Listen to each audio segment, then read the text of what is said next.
What is up, everybody? Welcome back to another NBA Rundown brought to you courtesy of Run Pure Bets and Run Pure Sports. We got a special Game 7 guest today, Joey Work. Joey, you're out in California.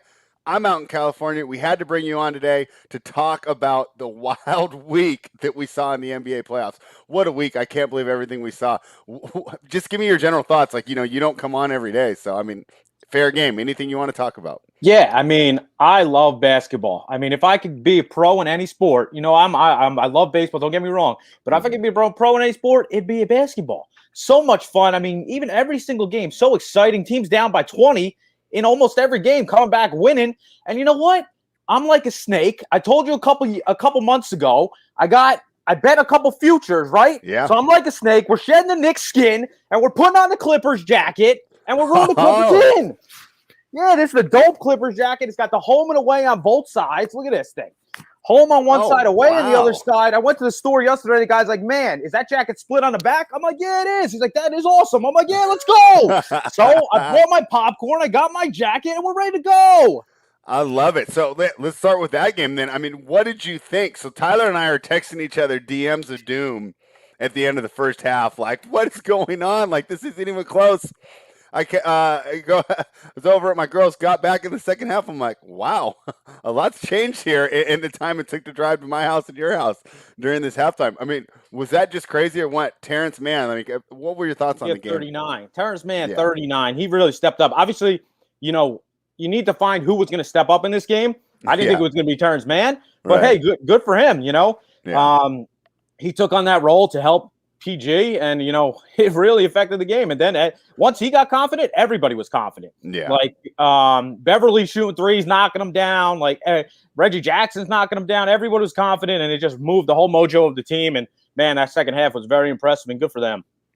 Yeah, Travis and I had jumped on, right? We jumped on after game one, and we doubled down after game two. I wish I would put it on the sheet. That was stupid. But regardless, we were pretty happy, and I didn't think we were getting it. I thought it was going to be a game 7 for sure. The only thing that I really wanted to address about that game, because, I'm on NBA Twitter, and we all talk, and we get our jokes off, and we have fun.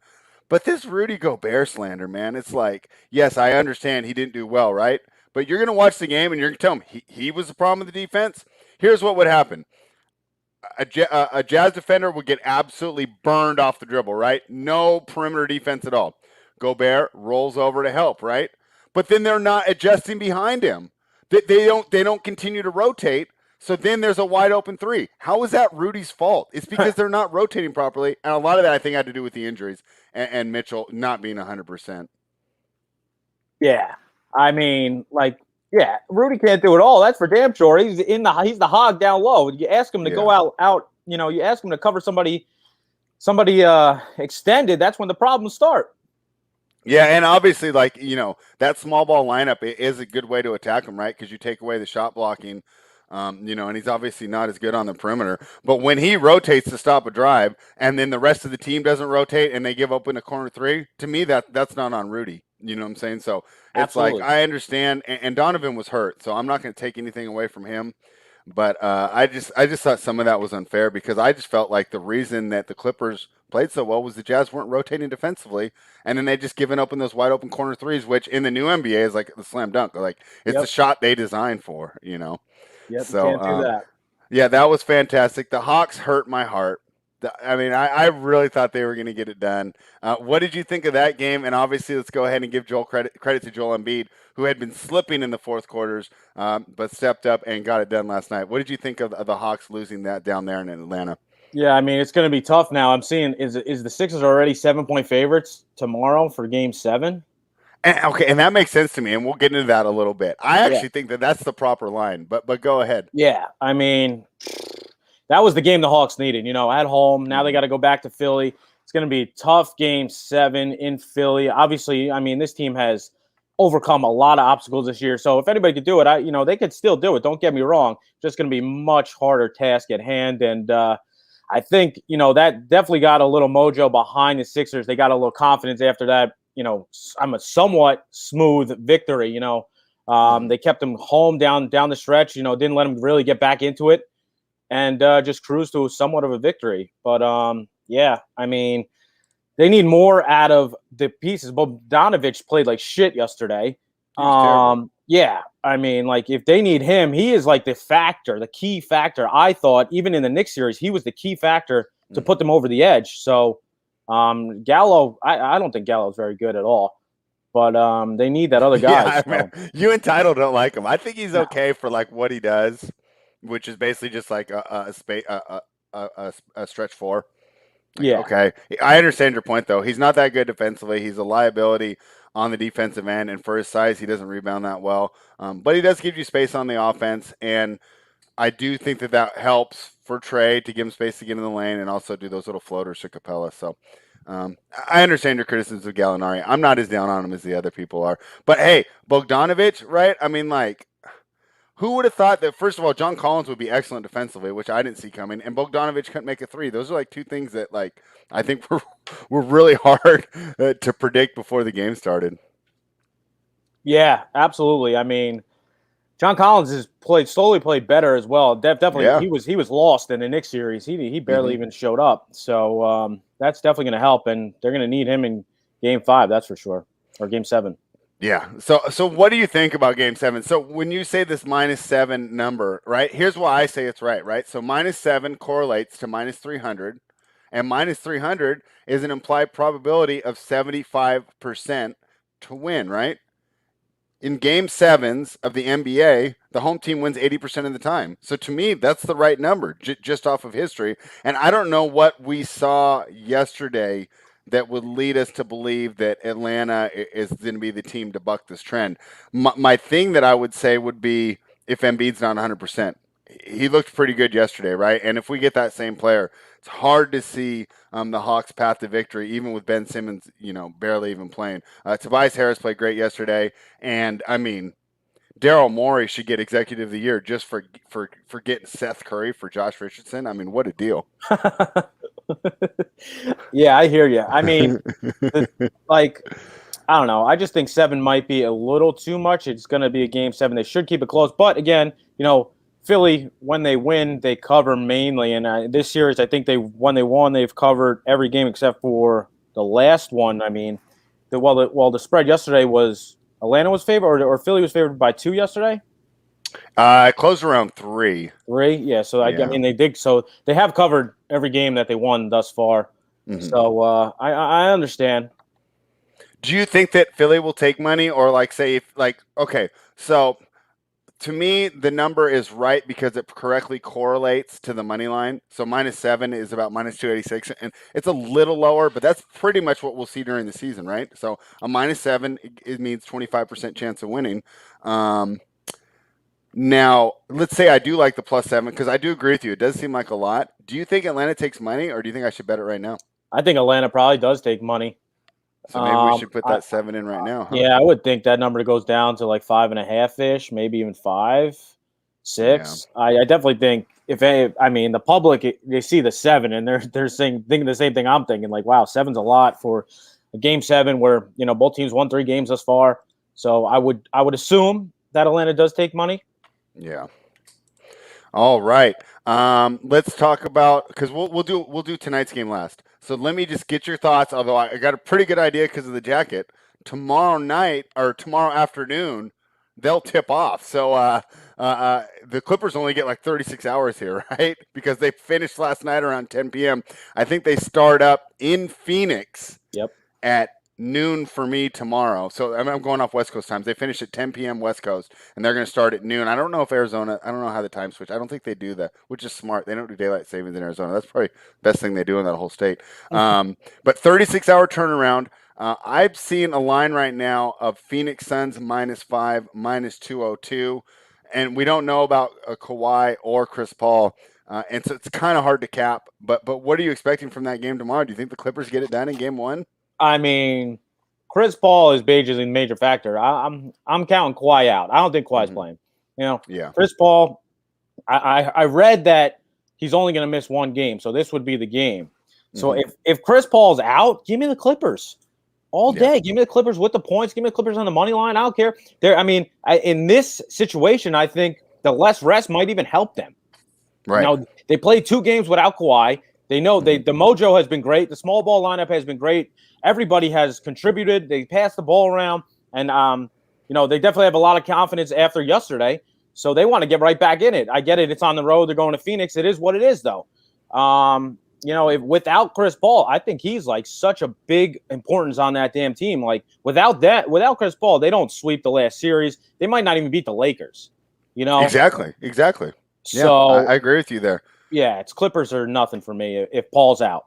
And one thing I like about this Clippers team is, when they had George and Leonard, right, they would kind of take turns isoing. Now that ball's really moving around, right? Absolutely. I mean, they're making the extra pass. They're trusting each other and the teammates, and then the effort is translating to the defensive end. Because, right, you and I, we get out there and we play, right? You're a little more engaged on the defensive end when you've been involved in the offense. And I don't even mean taking shots or making shots. I'm just saying getting the ball, swinging it around, right? If I just stand there and I've watched you for the last play, dribble between your legs for 20 seconds, and then hit a fadeaway, right? I'm kind of getting bored out here, maybe not as engaged. Why do I want to stop my guy? Just so I can pass it to you and watch you dribble for 20 seconds?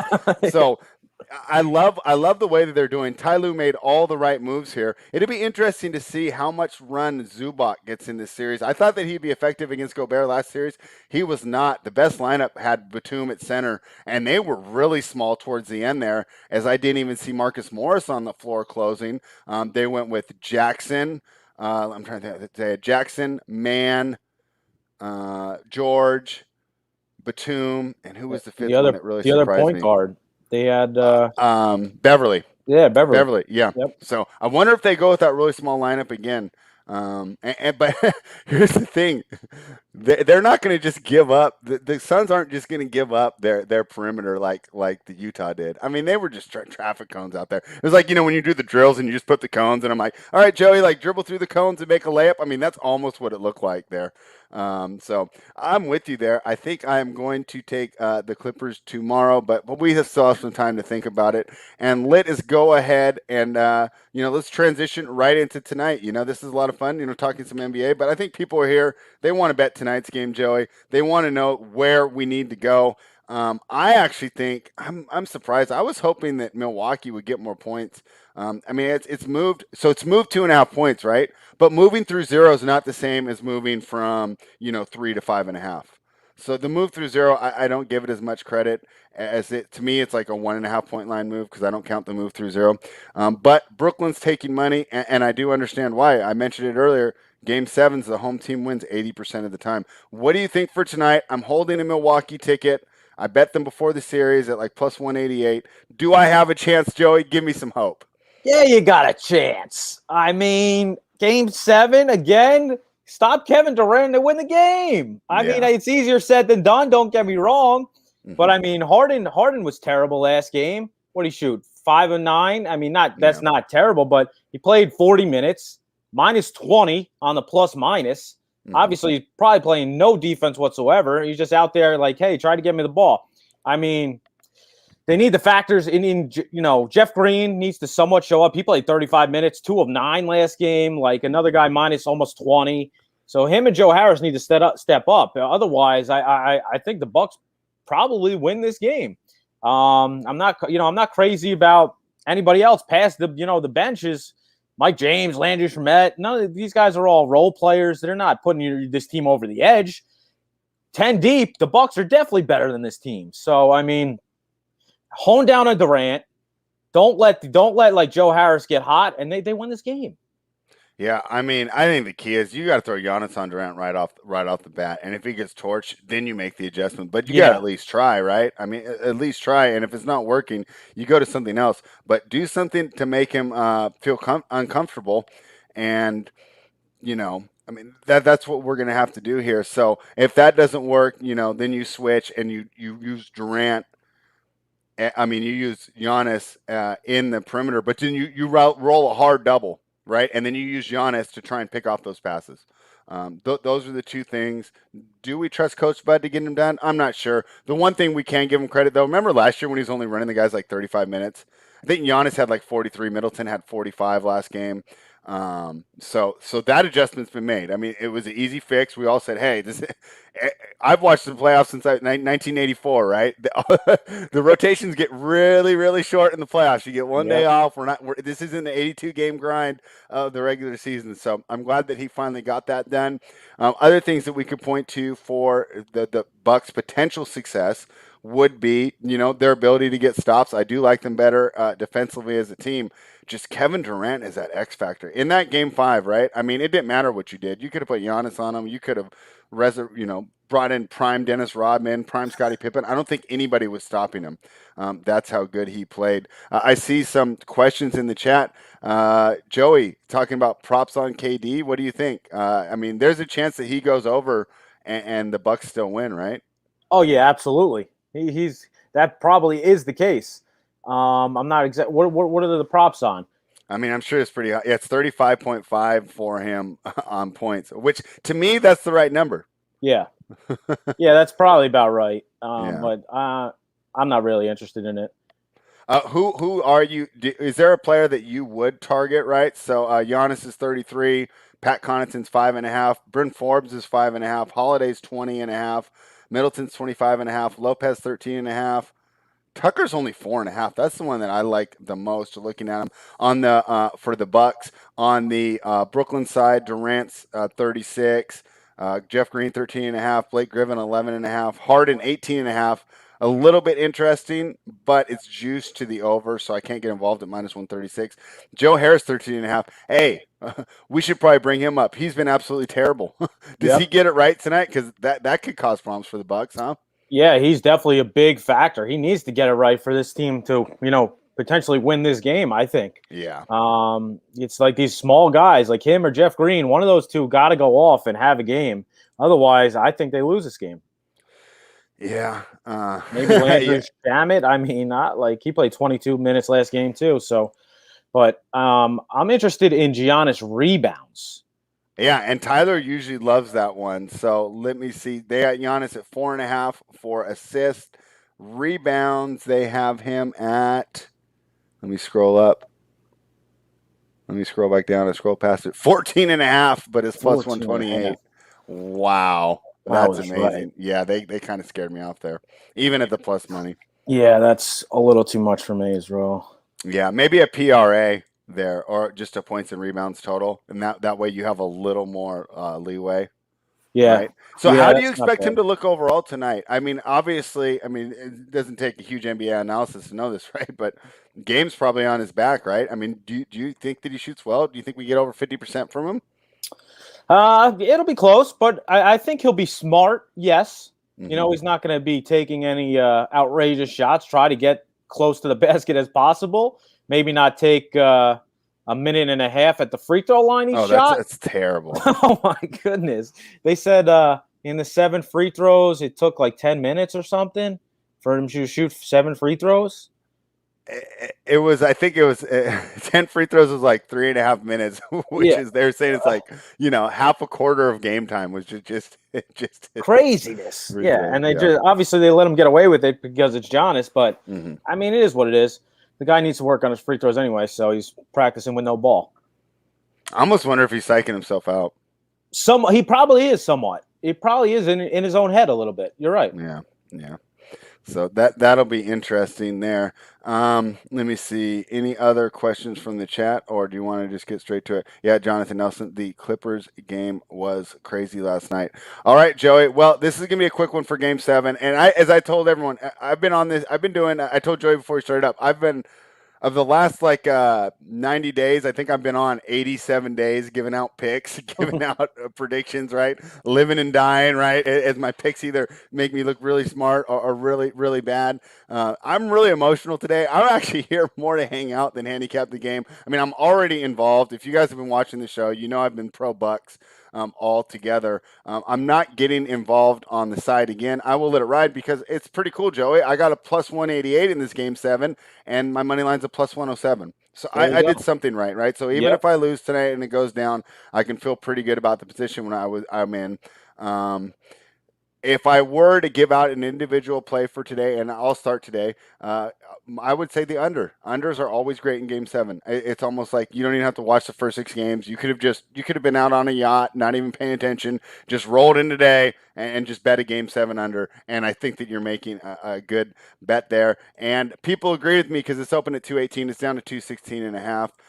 So get it now. I don't see a lot of people going to bet the over until right before the game when all like Joe Public just cash their baseball bets that they're going to tail off Joey Work. They'll start at 1 Pacific, they'll end at 4 Pacific. It gives you some time to take those winnings and roll them over into an over. So if you like the under, I would get it now or maybe wait till right before game time.